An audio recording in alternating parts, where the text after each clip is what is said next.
Hello, everybody. Mark Schaftlein with you, and this is the Schaftlein Report. It's Wednesday's edition. We're broadcasting from Southern California and from the great state of New Jersey, Stockton University. Dr. Michael Busser, welcome back to Schaftlein Report. Happy to have you as my guest today.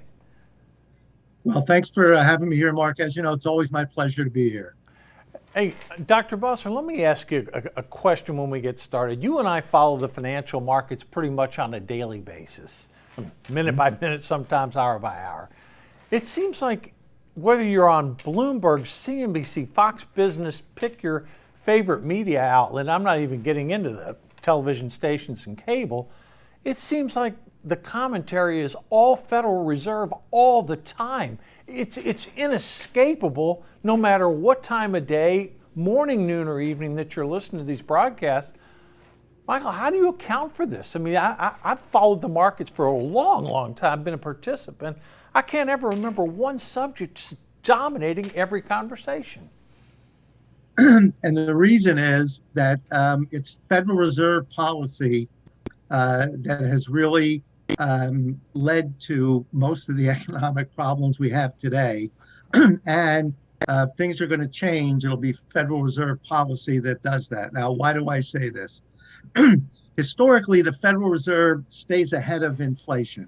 If there's even a hint of inflation, they'll start to gradually raise interest rates. Think back at the end of 2016, they were a little worried that inflation may flare up. So between the end of 2016 and the end of 2018, they raised interest rates a quarter of a point every 3 months. For 2 years, they raised a total of 8 times. And they said, look, that was enough to take demand out of the economy, so we had no inflation. So historically, the Fed stays ahead of this. For some reason, last year, they just stopped following their policy. So why do I say that? Well, we measure inflation by the Consumer Price Index. The Fed uses something called Personal Consumption Expenditure, which is a little lower than Consumer Price Index. However, the Consumer Price Index typically, before the pandemic, typically goes up about 1/10 or 0.2% per month. So if it does that for 12 months, you're looking at about a 1.5%, 2% inflation rate.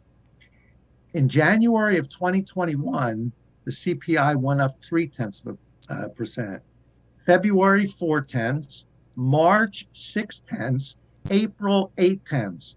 Clearly, there was inflationary pressure building, especially when you consider the Biden's energy policy has restricted the supply of energy and therefore raised energy prices. That's inflationary. The federal government in 2020 deficit spent $3 trillion. Right. In 2021, Biden was about to pass another $3 trillion. That adds all excess demand. That would be inflationary. And they kept increasing the money supply by $120 billion a month by buying government bonds. And they kept interest rates near zero, which also stimulates demand. Right. The economy was growing at a 6% annual rate, which is more than healthy growth. Every economist, or at least reasonable economist, said, watch out, inflation is going to build. Yet the Federal Reserve did nothing. It took them a full year. It wasn't until March of this year, 2022, that they finally ended their bond buying program, and they finally started to raise interest rates to reduce demand in the economy. However, by that time, the inflation rate had gotten up to 7.5%. Right. So the Fed raised it a quarter of a point in March. They met again in May, a half a point. Clearly, that wasn't working. Right. The inflation was getting worse. Finally, in June, when they met in Jackson Hole, Wyoming for their annual meeting, they said price stability is now the number one goal, policy priority of the Federal Reserve. So we're going to bring inflation down no matter what. Well, because they're so far behind, they had to raise interest rates 0.75 of a point in June. They haven't raised 0.75 at one time since 1994, but they raised 0.75 of a point in June, 0.75 of a point in July, 0.75 of a point in September, and they're likely to raise it another 3/4 when they meet in November, and the meeting after that, another 3/4 of a point. Well, you originally asked, why are they talking so much about the Federal Reserve? Well, last year, people were scratching their heads saying, hey, the Federal Reserve hasn't done anything to stop inflation. Why is that? So we kept looking. Eventually, they're going to do something. Again, they waited a whole year. Now that they're so far behind, and although inflation had a slight pause in July and August, September, October, and November, you're going to see inflation return and perhaps hit a double-digit level by the end of the year.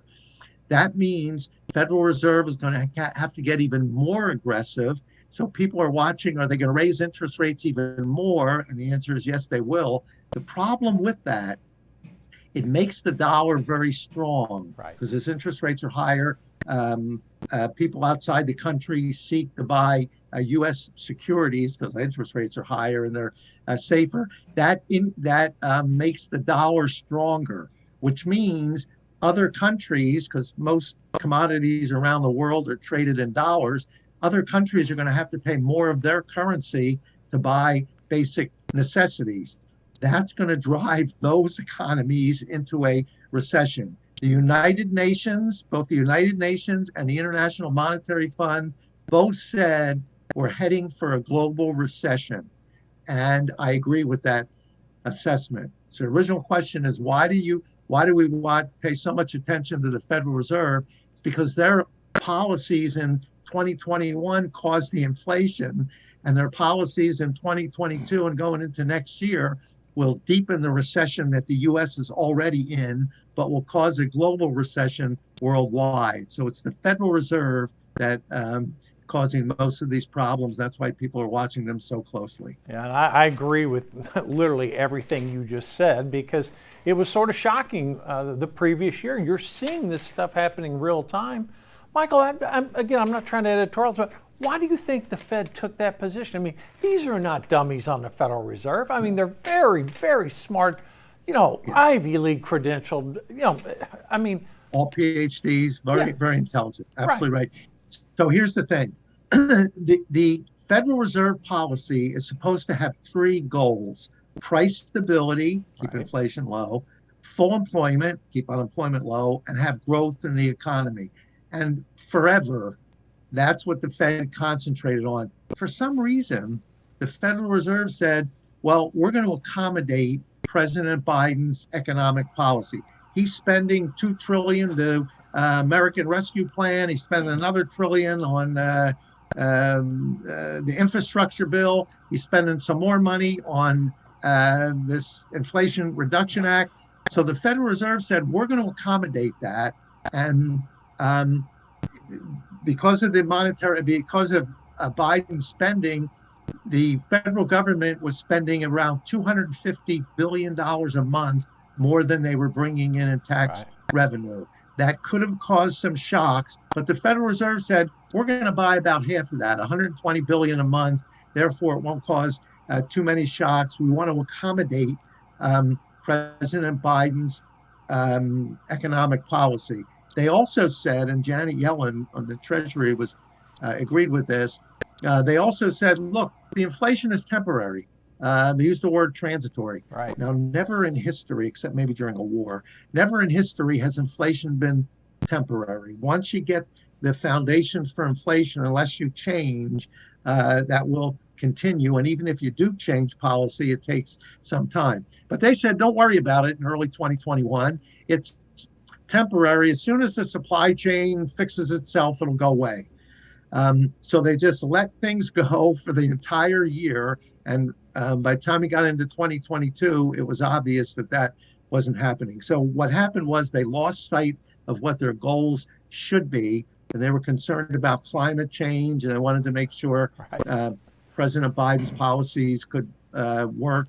So they had a monetary policy that accommodated that and didn't concentrate on the economic goals. Yeah, and I'll share that point, and I'll add a couple to it. Michael, thank goodness the original Build Back Better, that $3 trillion monstrosity, did not pass thanks to Joe Manchin and Kyrsten Sinema. Had that thing passed, we'd be looking at probably 10 to 12% inflation or higher. but fortunately it didn't pass. The other thing I want to talk just a second about that you mentioned, these restrictive oil prices. I mean, even Jamie Dimon, restrictive oil production. Even Jamie Dimon, the CEO of J.P. Morgan Chase, said, look, we've got to quit treating the oil companies as the enemy and start opening up our production here. At least that will help drive down the main component that is virtually in every product, which is oil. Is he right about that? I agree with him completely. So President Biden, literally from his first day in office when he was sworn in, said that I want to wean the country off of fossil fuels and onto renewable energy. Right. So how do you do that? You restrict the supply of fossil fuels. There won't be enough around, so maybe people will go to renewable energy. So what did he do? He canceled the Keystone Pipeline. Now that didn't have an immediate effect, but had he not canceled it, there'd be almost 900,000 barrels of oil a day flowing through that right now. Yep. But he canceled the Keystone Pipeline.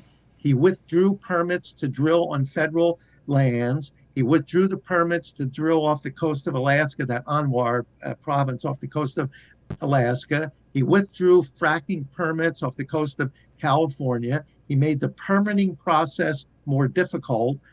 And he said to the banks, listen, if I was you, I wouldn't lend to the petroleum industry because there's no long-term future. Right. All of those things restricted the supply of fossil fuels. And when you restrict the supply of anything, you're going to drive the price up, especially at a time when demand was growing due to the recovery from the pandemic. So once those energy prices went up, and to Jamie Dimon's point, not only does that affect how much you pay for gasoline and heating oil, everything, but there's petroleum products in virtually everything. Right. I talked to a couple of farmers, and I said, what do you think prices for the food products will be when you go to market after harvest this year? He said, look, I'm going to have to get, they all said to me, I'm going to have to get more for my harvest than I did in the past. Otherwise, I'm going to be out of business. I said, well, why is that? He said, well, there's three costs that really skyrocketed. One, my fertilizer cost, petroleum based, I'm paying 2 to 3 times more for fertilizer than I paid last year. And that's driving up my costs. They also mentioned that, all of my farm equipment operates on diesel fuel. Well, gasoline's down a little bit, but diesel fuel is still $5-6 a gallon. He also mentioned he had trouble getting labor, and they have to raise wage rates. That's another issue. But all of that energy reduction and the resulting increase in price drove up the farmers' cost to produce. And if they don't get a higher price this year in this year's market, they're going to go out of business. So I'm looking at very high food prices going into the fall. The other thing that's making this worse on a worldwide market is about 25% of the world's wheat supply comes out of the Russian Ukraine. About 10% of other grains come out of Russian Ukraine. That supply has been restricted. Now, Russia says they're letting some ships through. I don't know if they are or not. Right. But that supply has been restricted, and that too will drive up food prices. So I'm really worried about food inflation in the fall. Look, it's going to hurt us. We're going to have to pay more for food, and we'll grumble. What about the less than developed countries? Oh, yeah. They can't afford to pay more for food, and with the dollar going up, it's much more for food. I'm afraid you're going to see some large starvation, maybe even famine. I hope not, but maybe even famine in some of the countries. So I agree with what Jamie Dimon said completely. Yeah, that risk is there. And you talked about fertilizer. Doesn't most of the fertilizer come out of like Ukraine, Belarus, Russia? I mean, a good chunk of it across the globe comes from those three countries. Absolutely. And the supply is limited. And that's another reason why fertilizer prices they told me they're paying 2 to 3 times more than they paid last year. Now, they can't absorb that without, pushing up final food prices, which is what they expected to happen in the fall. What do you say to the fear mongers, and you hear them the same as I do on Wall Street, who are saying, no, the Fed needs to stop. They're going too high, too much, too fast. Commodity prices have come down almost 25%. The Fed's looking in the rearview mirror. Are they just talking their book, Michael, or is there any basis that, hey, maybe they're right and the rest of us are wrong in thinking the Fed needs to keep rates higher for longer? The number one problem we have to solve is the inflation problem. The longer you let this go on, the more it gets entrenched into the system. And then it becomes extremely difficult to break the cycle. So what happens? So prices are going up. Now wages are not going up as fast as prices. Right. So people's real wages, really, you don't have as much purchasing power. So what are they going to say? We need to raise higher than what prices are going up just to keep up. And then businesses' costs go up. So now they have to raise the price more. You get into what's called a wage price spiral, which is extremely difficult to break. And it takes a long time. So the Fed made a big mistake last year. What they have to do now, unfortunately, is push those interest rates up even much higher than they are today to wring out enough demand in the economy to bring inflation down. On the downside, it will slow economic growth. And again, we already are in a recession. We haven't had any economic growth since the end of 2021. The first half of this year, all negative. The third quarter number comes out in about 2 or 3 weeks. Most of my colleagues say it'll be a 1% positive. I think it may be slightly negative again. But even if they're right, clearly the economy has stagnated. Yeah. And as a result of that, now when the Federal Reserve moves to raise interest rates to get rid of inflation, it will reduce output somewhat and make this recession a little bit worse and a little bit longer lasting. Michael, one thing that I think is confusing a lot of Americans, they're looking at these figures, and again, everybody doesn't follow it like you and I for obvious reasons, but when they look at headline numbers and see 263,000 jobs generated in the month of September, that's not bad. Okay, it's pretty good. That's healthy. Pretty Very good. Healthy. Pretty good. Unemployment, 3.5%. Historical low. Yeah. So people are saying, wait a second, I got a job. Most of my colleagues have jobs. The economy's doing okay, but doesn't it really come down to purchasing power, where the fact their wages aren't keeping up with the rate of inflation? Isn't that the real bugaboo that creates the problem?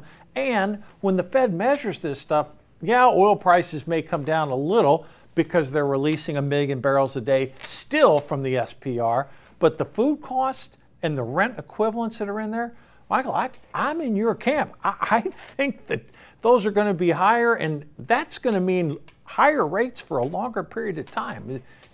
Am I on the right path here, or help me out with this one a little bit? Yeah, so let's look at the employment. President Biden says we're not in a recession. The National Bureau, whoever decides this, we're not in a recession. Look at unemployment's 3.5%. We can't possibly be in a recession. Now, here's the answer to that. We have a severe labor shortage. Right. Before this month, things adjust a little bit, but back in September, there's 11 million job openings and only 6 million unemployed people. So as a result of that, they're still going to be hiring people just to keep up with where they are. Mm-hmm. Once demand starts to go down, what you're going to see is the number of job openings drop dramatically. So I said last month there was 11 million job openings, 11.3 million. It dropped to 10.3 million in October. So what you're going to see is the number of job openings go down, and that means the unemployment rate won't go up as much as it typically does during a recession. But a recession means receding, means going backward. Mm-hmm. The economy is producing less today than it did at the end of 2021. So we are in a recession. I call this a full employment recession. So this is one of the first time, maybe the first time we've been in a recession, yet the unemployment rate is not going up significantly. That's going to stop the recession from getting very deep, but it will be long lasting, I think, because the Federal Reserve's got to wring out all this inflation. Real quick, let me give you a quick example. A business person says, look, I need 10 people to operate my business efficiently.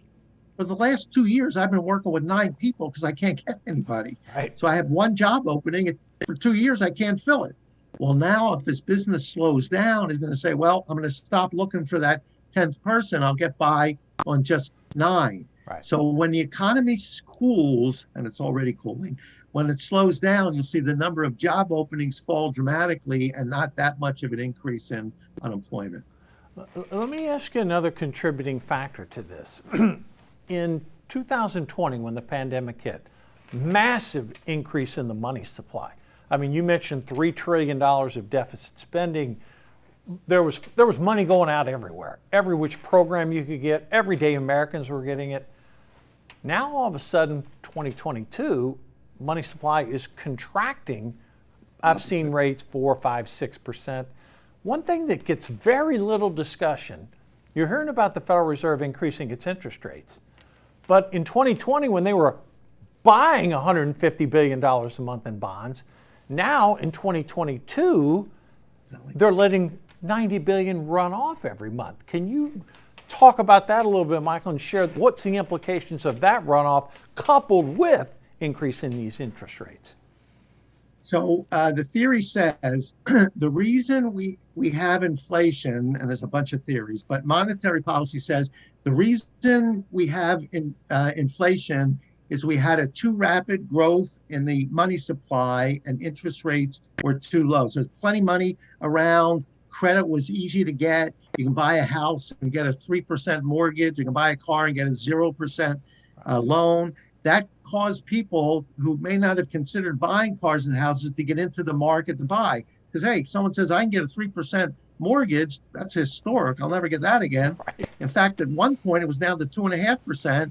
And I was worried about the down payment. But, the federal government gave me all this stimulus money in the last year. And they gave it to everybody, even if you were not negatively impacted financially by the pandemic or not. So many people saved this. I said, hey, the federal government gave me money for the down payment. I can get a 2.5% mortgage. Now's the time to buy. So hundreds of thousands of people got into the housing market, increased the demand. We didn't have the supply, and that's why prices went up. So the theory says now we have to slow the rate of growth of the money supply or even shrink it a little bit. So credit's hard to get. We're also going to raise interest rates. So credit's hard to get. There's not that many dollars in circulation. By reducing the money supply, and they're now selling $900 billion, or rather $90 billion a month of bonds they're selling. So that shrinks the money supply. Because if you're holding money, I sell you a bond, you pay for it, we take that money out of circulation. So the high interest rates and the shrinking of the money supply go hand in hand with reducing total demand in the economy and trying to bring the inflation rate down, and that's why they're doing it. Well, I tell you, that it sounds like a pretty tough, trying to really hit the middle soft spot here. I mean, you're hearing people say, well, I don't know if the Fed can hit the sweet spot or not. Other people are saying we're going to have a hard landing. Some people say it's going to be a soft landing. Michael, shed some light on soft landing, hard landing, sweet spot. What is the Fed actually trying to achieve here? And you hear politicians talking in a Goldilocks scenario, what happens? And then, unfortunately, what's likely to happen is not Goldilocks. Share your perspective on that with us. So a soft landing would be the Fed can reduce the inflation rate without harming economic growth. And again, they'll say from 2016 to 2018, they were able to keep inflation in check, and we still had not great growth, but we had 2.5% growth, which that was consistent with the last decade. That's a soft landing. Now they're saying what we'd like to do is bring the inflation rate down without causing a recession. That's a soft landing. But because they waited so long to act, the chance of a soft landing, in my opinion, is zero. We're going to come in hard here. They're going to have to continue to raise interest rates. The thing is, it takes about 6 months or so between when the Fed raises rates until it really has somewhat of an an impact. So it didn't start in June until June really to raise them. And it's going to take, they're going to have to continue to raise them until early next year. And it's going to take until mid next year for the inflation rate, I think, to really start to come down. By then, the recession that we're already in will end up getting worse. And I think the chance of a soft landing is pretty close to zero. I think we're in for a hard landing. The Fed's going to have to stay real aggressive to bring the inflation rate down. And that will bring on a recession, not only in the US, but as the UN and the International Monetary Fund both say, it's likely to cause a global recession. And I agree with them. Yeah, I'm in your camp on that. And a couple points. I mean, you were talking about growth this year. Most of your colleagues, I think, are the most optimistic I've seen on an annual basis, Michael, is about 0.2%. A lot of Fed officials are saying next year, 2023, 1.2%. I don't see the consistency of a 1.2% growth in a hard landing. I have a feeling that 1.2 even for 2023 could be optimistic, because I don't think you can do everything that the Fed is doing to try to rein in inflation and not have anything but a hard landing. I mean, the rules of economics don't change. I mean, the policies change, but the economic rules, which have been in place for centuries, they don't change, Michael. Right. So the first quarter of this year, we had growth in negative 1.6%. Right. The second quarter was negative 0.6, only slightly negative. The third quarter number comes out in a couple weeks. I think it'll be slightly negative. My colleagues don't agree with me. Most say it'll be slightly positive. The problem is in the fourth quarter here, October, November, December, inflation is going to rear its ugly head. If you look today, the producer price index came out. Look at wholesale prices; they're up 8.5% year over year. I think energy prices are going to go up. The gasoline is already going up. OPEC is restricting the supply. They're cutting 2 million barrels a day out. That's going to drive prices up. OPEC wants to see oil about $100 a barrel. It's not to help Russia, and it's not. That's what they feel the price should be, and they're a little nervous if the UN and the International Monetary Fund are right, a recession is coming. They don't want to end up with having a glut of oil, which is going to drive prices way down. So it's a good business decision. We don't agree with it, obviously, but from their standpoint, it's a reasonable business decision. You expect business to be slow in the future, so you start to cut back on output. President Biden said we ought to reevaluate our relationship with Saudi Arabia. With all due respect, I think he's nuts. They're our only real ally, aside from Israel, a real ally in the Middle East. And you're right, they have a system we don't like, and I understand that. And they're trying to adjust it somewhat, but it's a different culture over there than it is here. We can say to Saudi, as Biden wants to say, we're going to stop selling you weapons. Well, that's the worst thing you can do. Who do you think they're going to buy it from? They'll buy them from the Russians. From the bad guys. Yeah, exactly. I saw that, and it just almost made my blood boil. I was like, what is he thinking? Why do they have to take everything and make it worse? I mean, it's problematic, and I'll leave it at that, but you're spot on.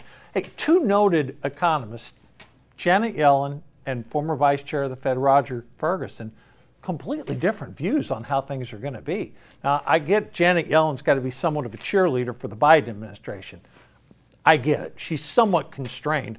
Although every time I hear her talk, she's very optimistic.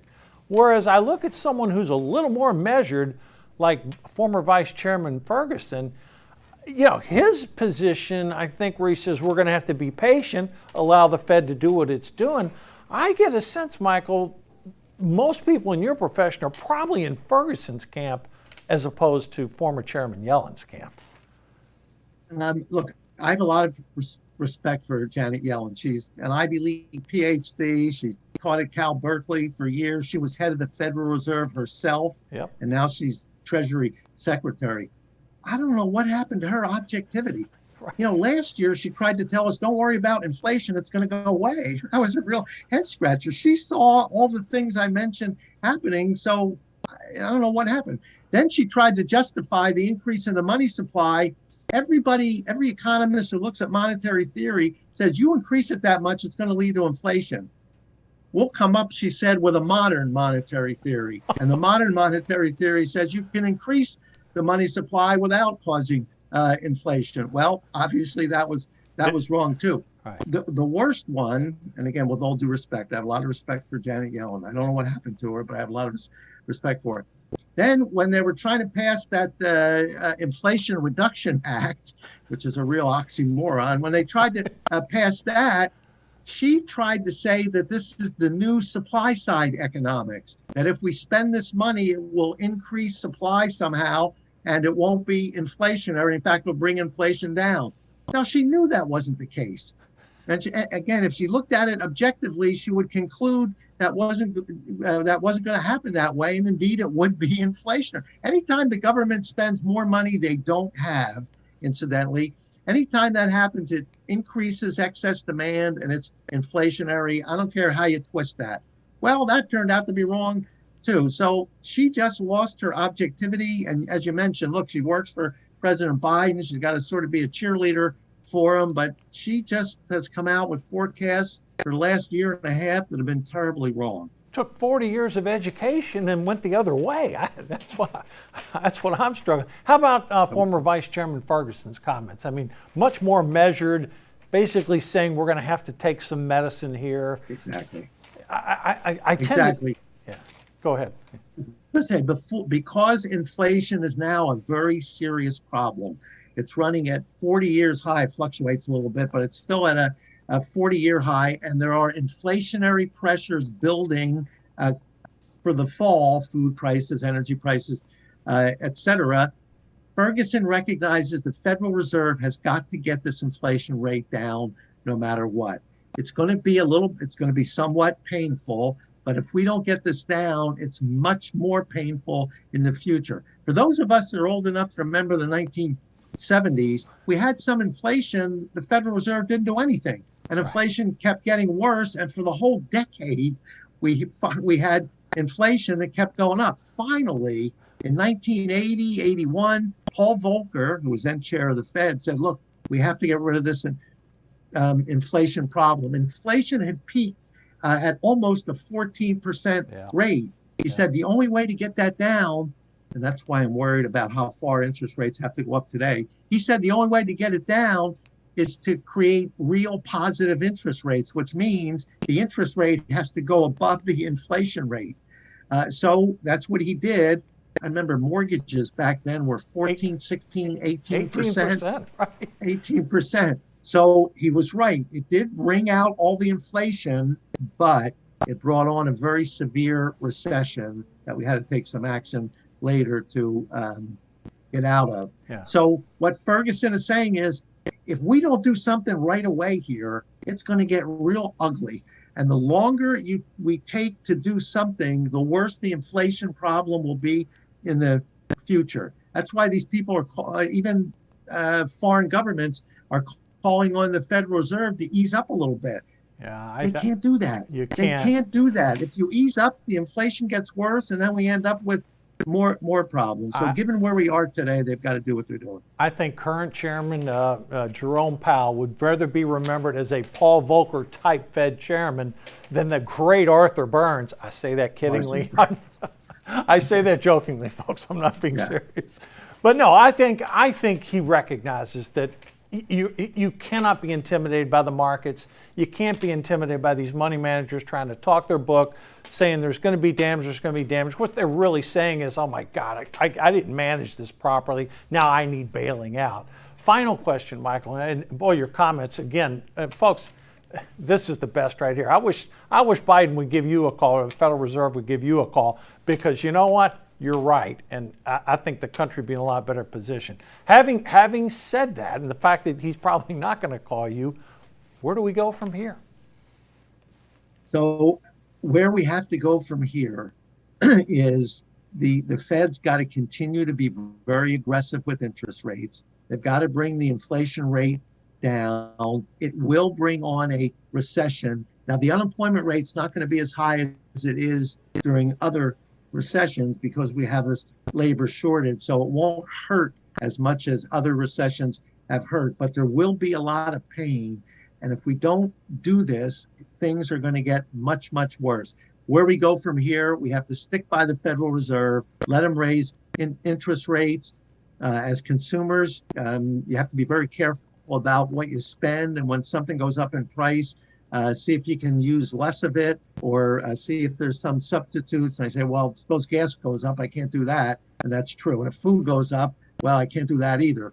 But there are ways to, I tell people maybe look at the generic brand versus the store brand. Maybe you don't have to do quite as much driving as you've been doing. So look for ways to try to cut back and conserve a little bit on your spending. And you're just going to have to ride this out. The next year is not going to be very pretty.